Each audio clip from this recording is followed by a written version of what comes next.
अफ्रीकी देश इथियोपिया में 12,000 साल बाद ज्वालामुखी फटता है। पहली बार फटे ज्वालामुखी ने इतनी राख आसमान में उछाली कि वो 16 घंटे में ही यमन और पाकिस्तान से होते हुए भारत तक पहुंच गया।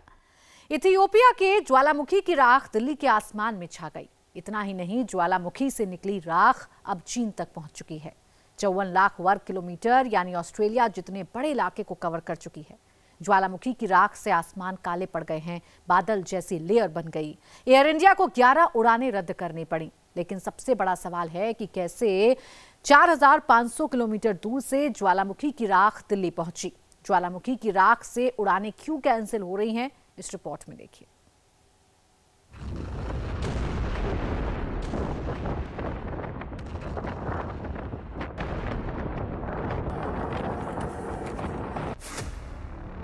इथियोपिया में 12,000 साल बाद अचानक ज्वालामुखी फटा। भारत समेत आधी दुनिया में राख का गुबार छाया।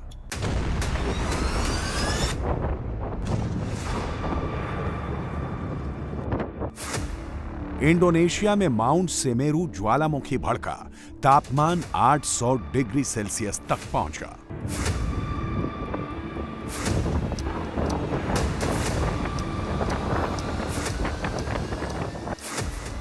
हवाई में एक साल में 37वीं बार ज्वालामुखी फटा। 1500 फीट ऊंचा लावे का फव्वारा फूटा।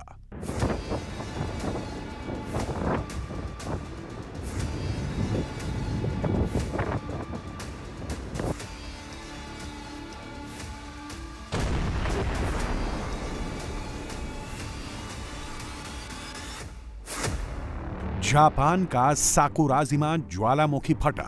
4 किलोमीटर से ऊंचा धुएं का गुबार उठा।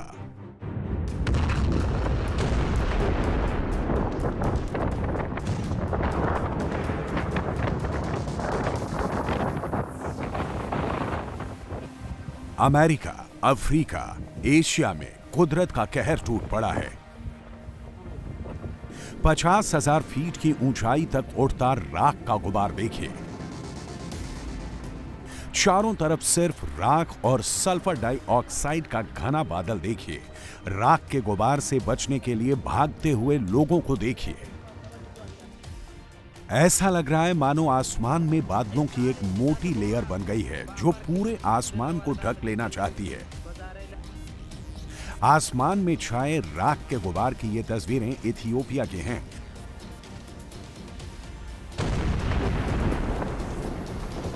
यहां पर 12,000 साल से सोया हेली गुब्बी ज्वालामुखी अचानक फट पड़ा। ज्वालामुखी के विस्फोट से उठने वाली राख और सल्फर डाइऑक्साइड करीब 15 किलोमीटर ऊंचाई तक पहुंच गई है। राख के बड़े बड़े गुबार ने इथियोपिया अफडेरा गांव को ढक लिया।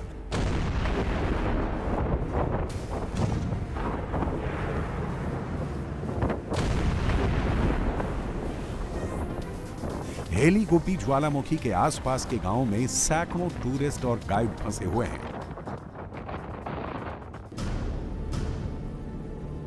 ज्वालामुखी की राख का गुबार इतना खौफनाक है कि लोगों को सांस लेने में भी समस्या हो रही है। विस्फोट के बाद बड़ी मात्रा में सल्फर डाइऑक्साइड भी निकली है। इसी के चलते यमन और ओमान की सरकारों ने लोगों को सावधानी बरतने को कहा है, खासकर जिन्हें सांस की तकलीफ है। दरअसल ज्वालामुखी की राख में सल्फर डाइऑक्साइड और कुछ छोटे कांच चट्टान के कण शामिल हैं। इससे आसमान में सामान्य से अधिक अंधेरा दिख सकता है और हवाई यातायात प्रभावित हो सकता है। इससे उड़ानों में देरी और यात्रा लंबी हो सकती है।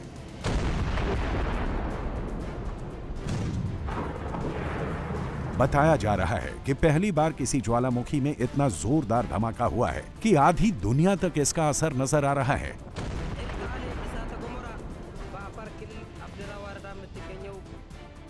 अब नासा की इन तस्वीरों को देखिए जिसमें हेली गुब्बी ज्वालामुखी तेजी से फटते हुए दिख रहा है और ज्वालामुखी से 100 से 120 किलोमीटर प्रति घंटे की रफ्तार से राख निकलती हुई दिख रही है।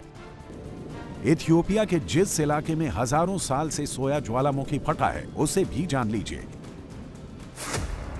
हेली गुब्बी एक शील ज्वालामुखी है जो इथियोपिया के अफार क्षेत्र में स्थित है। ये एर्ता आले ज्वालामुखी श्रृंखला का सबसे दक्षिणी हिस्सा है। अफार क्षेत्र को धरती का नर्क भी कहा जाता है क्योंकि यहाँ तापमान 50 डिग्री सेल्सियस तक पहुंच जाता है। ये पूर्वी अफ्रीका रिफ्ट वैली का हिस्सा है जहां पृथ्वी की टेक्टोनिक प्लेटें लगातार अलग हो रही हैं।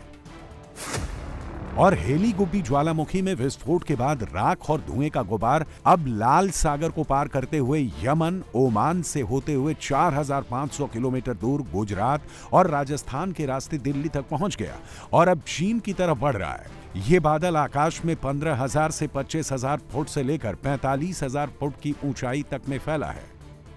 हेली गुब्बी से दिल्ली की दूरी लगभग 4500 किलोमीटर है। ऐसे में सबसे बड़ा सवाल है कि इथियोपिया में ज्वालामुखी विस्फोट हुआ और राख कैसे दिल्ली तक पहुंच गई। इसका जवाब है वायुमंडलीय हवाओं की जेट स्ट्रीम। दरअसल ज्वालामुखी विस्फोट से राख बारीक कणों के रूप में निकलती है। 15 किलोमीटर की ऊंचाई पर पहुंचते ही ये स्ट्रेटोस्फीयर यानी ऊपरी वायुमंडल में पहुंच जाती है और यहाँ पर जेट स्ट्रीम नाम की तेज हवाएं 100 से 130 किलोमीटर प्रति घंटे की रफ्तार से चलती हैं, जो पश्चिम से पूर्व की ओर बहती हैं। यही वजह है कि 23 नवंबर को राख लाल सागर को पार करते हुए यमन और ओमान पहुंची, फिर अरब प्रायद्वीप से पाकिस्तान होते हुए राजस्थान में घुसी और 24 नवंबर को रात 11 बजे तक ये दिल्ली पर छा गई। अभी ये ज्वालामुखी की राख 15,000 से 45,000 फीट की ऊंचाई पर उड़ रही है, लेकिन अगर जेट स्ट्रीम ना होती तो ये राख सिर्फ 50 से 100 किलोमीटर दूर गिर जाती। इससे पहले 2010 में 187 साल बाद आइसलैंड में ज्वालामुखी में हुए विस्फोट के बाद उसकी राख भी पूरे यूरोप में फैल गई थी। 104 किलोमीटर प्रति घंटा की रफ्तार से ज्वालामुखी की राख आगे बढ़ रही है। 8 से 15 किलोमीटर की ऊंचाई पर हवा में मिली है। इसका असर एयरक्राफ्ट पर पड़ रहा है। इथियोपिया के ज्वालामुखी विस्फोट के बाद फैली राख की वजह से एयर इंडिया समेत कई एयरलाइंस को अपनी उड़ानें रद्द करनी पड़ी हैं। खतरे वाले लाल और नारंगी क्षेत्रों से बचने के लिए कई उड़ानों ने अपना रास्ता बदल दिया या फिर उड़ानें रद्द कर दी गईं। राख की वजह से दिल्ली, जयपुर जैसे इलाकों में उड़ानों पर नजर रखी जा रही है। ये जो वल्केनिक आश है, ये जो ऊपरी अपर एटमॉस्फेयर है, जैसे कि अपर ट्रोपोस्फियर, 8 किलोमीटर से 15 किलोमीटर हाइट जो लेयर होता है वो हेयर में प्रिवेल कर रहा है। इसीलिए इसका प्रभाव जो एयरक्राफ्ट ऑपरेशन हो रहा है वो एटमॉस्फेयर में, इसके ऊपर है।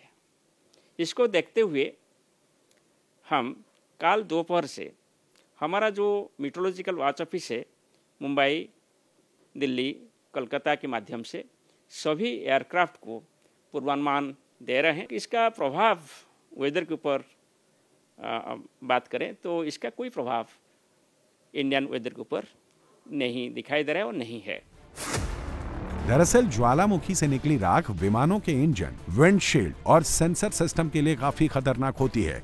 ये राख इंजन में जाकर पिघल जाती है और विमान के इंजन को गंभीर नुकसान पहुंचा सकती है। इसलिए इंटरनेशनल एविएशन प्रोटोकॉल के तहत सतर्कता बरती जा रही है। इथियोपिया में अभी खतरा टला नहीं है। ज्वालामुखी फटने के बाद भले ही एकदम शांत नजर आ रहा है, लेकिन ज्वालामुखी से लगातार सल्फर डाइऑक्साइड गैस निकल रही है, जो ये बताती है कि अंदर दबाव बढ़ रहा है और मैग्मा हिल रहा है। इससे आगे और भी विस्फोट हो सकता है।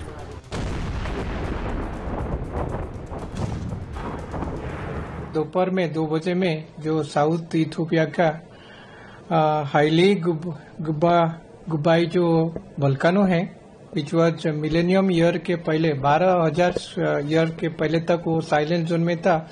All of a sudden it was active and वहां से जो वोल्केनिक इरप्शन हुआ, ये लगभग 14 किलोमीटर से 30 किलोमीटर तक एक आस का जैसे एक अम्ब्रेला निकल करके एक science and geo science, earth science का ऊपर में एटमॉस्फेरिक साइंस के अंदर में एक बहुत बड़ा धमाका जैसा क्रिएट किया हुआ है। फायरिंग के साथ इनके लगभग 10 to 14 किलोमीटर से ऊपर से ज्यादा तक वो जो वातावरण है, तो वहां पे सल्फर डाइऑक्साइड एंड वो मिनरल्स एंड वो सब पार्टिकल्स, डस्ट पार्टिकल्स सब होकर के एक पूरा क्लाउडेड एनवायरमेंट तैयार किया है। एंड वो इतने तेजी से फिर वो धीरे से हवा से वो प्रभाव होता है, जो डस्ट पार्टिकल्स होता है। Basically it is a cloud, it is just like a cloud and हमारा जो वातावरण है हवामान जो है तो इनको पूरा ऐसा क्लाउडी कर देते हैं जैसे को लगता है कि कुछ बारिश का कोई दूसरा कोई संभावना रहेगा, but it is all about sulphur dioxide and very ये डेंजरस। ऐसा नहीं है कि ज्वालामुखी सिर्फ अफ्रीकी देश इथियोपिया में ही फटा है। ज्वालामुखी अमेरिका के हवाई में भी फट रहा है, जमकर तबाही मचा रहा है। इंडोनेशिया में भी लोगों की परेशानी बढ़ा रहा है। जापान में साकुराजिमा ज्वालामुखी तबाही ला रहा है। ये तस्वीरें अमेरिका के हवाई की हैं। हवाई में किलाउआ ज्वालामुखी में जोरदार विस्फोट हो रहा है। 1500 फीट ऊंचाई तक लावे का फव्वारा फूट रहा है, पंख जैसा आकार बना ले रहा है। यह न्यूयॉर्क के एम्पायर स्टेट बिल्डिंग से भी ऊंचा है, जो 100 मंजिला इमारत है। किलाउआ ज्वालामुखी 24 घंटे से लावा उगल रहा है। कई किलोमीटर दूर तक गर्म लावे की नदी बह रही है। हर तरफ सिर्फ लाल रंग का लावा ही बहता नजर आ रहा है, सब कुछ तबाह कर रहा है। किलाउआ दुनिया की सबसे एक्टिव ज्वालामुखियों में से एक है। दिसंबर 2024 से अब तक 37 बार हवाई में किलाउआ ज्वालामुखी फट चुका है। ज्वालामुखी के आसपास की जमीन फटने, चट्टानें गिरने और किनारे का कमजोर होने का खतरा बना हुआ है। वैज्ञानिकों का कहना है कि इस समय क्षेत्र बेहद अस्थिर है और वहां रहना खतरनाक हो सकता है। ये तस्वीरें इंडोनेशिया के ईस्ट जावा में स्थित सबसे खतरनाक माउंट सेमेरू ज्वालामुखी की हैं। सेमेरू ज्वालामुखी में 19 और 20 नवंबर से लगातार कई तेज विस्फोट हो रहे हैं। ज्वालामुखी की राख 54,000 फीट की ऊंचाई तक फैल रही है। ज्वालामुखी में लगातार हो रहे विस्फोटों से 8.5 किलोमीटर के एरिया में राख ही राख फैल गई है। कई गांवों में घर, सड़कें और खेत घने ज्वालामुखी राख की मोटी परत से ढक गए हैं। कई मकानों और स्कूलों को नुकसान पहुंचा है। राख की बारिश से आसपास के इलाकों में अंधेरा छा गया। इंडोनेशिया सरकार ने प्रभावित क्षेत्रों से बड़ी संख्या में लोगों को निकालना शुरू कर दिया है। अब तक हजारों लोगों को सुरक्षित स्थानों पर ले जाया गया है। इसके साथ ही ज्वालामुखी से निकला लावा भी पहाड़ी ढलानों से नीचे बह रहा है और इसका तापमान 800 डिग्री सेल्सियस से अधिक पहुंच सकता है। ज्वालामुखी अभी भी सक्रिय है। आगे लावा के गिरने का खतरा है और बड़ा विस्फोट भी हो सकता है। लोगों को खतरे के क्षेत्र से दूर रहने को कहा गया है। किसानों और मछुआरों को नदियों के पास न जाने की हिदायत दी गई है, क्योंकि गर्म लावा पानी में मिलकर बाढ़ ला सकता है। माउंट सेमेरू इंडोनेशिया का एक एक्टिव ज्वालामुखी है जो पूर्वी जावा के लुमाजांग जिले में है। यह ज्वालामुखी पहले भी कई बार फट चुका है। 2022 में एक बड़े विस्फोट में दर्जन भर लोग मारे गए थे। ज्वालामुखी जापान में भी फट रहे हैं। ये तस्वीरें साकुराजिमा ज्वालामुखी के फटने की हैं। ज्वालामुखी के फटते ही 4.4 किलोमीटर के एरिया में सिर्फ राख और धुएं का गुबार दिखाई देने लगा। राख का गुबार इतना ऊंचा था कि आसमान में काले बादल छा गए। इसकी वजह से कागोशिमा हवाई अड्डे से 30 उड़ानें रद्द करनी पड़ी। ये 13 महीनों में पहली बार है जब राख 4 किलोमीटर से ज्यादा ऊंची उठी। इससे पहले 2019 में साकुराजिमा ने 5.5 किलोमीटर ऊंची राख उगली थी। जापान रिंग ऑफ फायर कहलाने वाले क्षेत्र में है, जहां भूकंप और ज्वालामुखी ज्यादा आते हैं। क्यूशु द्वीप पर कई ज्वालामुखी हैं, लेकिन साकुराजिमा सबसे खतरनाक है। ये कागोशिमा की खाड़ी में एक छोटे द्वीप पर है। पर्यटक इसे देखने आते हैं, लेकिन विस्फोट के समय दूर रहते हैं। 1914 में सबसे बड़ा विस्फोट हुआ था, जिसकी वजह से पूरा द्वीप मुख्य भूमि से जुड़ गया।